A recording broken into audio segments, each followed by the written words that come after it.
ყოფილი 53 ბატალიონის ტერიტორიაზე მცხოვრებლები აჭარის მთავრობისგან საბავშვო ბაღისა და медპუნქტის მშენებლობას ითხოვენ. მათი თქმით, ყოფილი ბატალიონის ტერიტორიაზე ამჟამად 150 სკოლამდელი ასაკის ბავშვია. მათ ბაღში სიარულისა და პირველადი სამედიცინო დახმარების მიღების საშუალება არ ეძლევათ. თვითნებურად შესახლებულები ფიქრობენ, რომ ამ ორი ობიექტის მოწყობა ან დროებით ხით კონსტრუქციებში, ან იქვე არსებულ მიტოვებულ შენობაშია შესაძლებელი. აჭარის მთავრობის თავმჯდომარის თქმით, ყოფილი 53 ბატალიონის ტერიტორიაზე ბაგაბაღისა და медპუნქტის მშენებლობა არ იგეგმება. არჩილ ხაბაძის თქმით, ხელვაჩაურის მუნიციპალიტეტში ორივე ტიპის დაწესებულება მრავლადაა.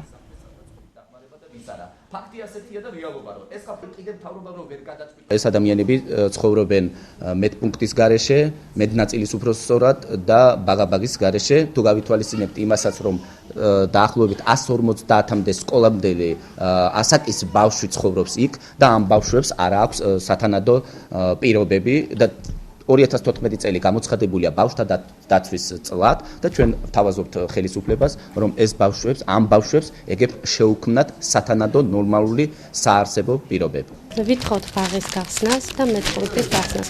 არ აქვს საშუალება, რომ ბავშვები მივიყვანოთ ბაღში. სხვა ბაღებში არის ძალიან გადატვირთული, არ გეუბნებიან ბავშვებს და ამიტომ ვითხოვთ ბაღის გახსნას. ჩვენ ამ ეტაპისთვის არ ვაპირებთ არავითარი ობიექტის იქ აშენას. თუ ბაღის პრობლემა არის ხელვაჩაურში ბაღები და ბავშვები ალბათ იქ უნდა გაიყვანონ და ჩვენ დაგეგმილი გვაქვს 2014-ში რამდენიმე ბაღის მშენებლობა. იგივე медპუნქტზე შემიძლია თქვა, медპუნქტები და საავადმყოფოები ხელვაჩაურის რაიონში არის და შეუძლიათ გამოიყენონ.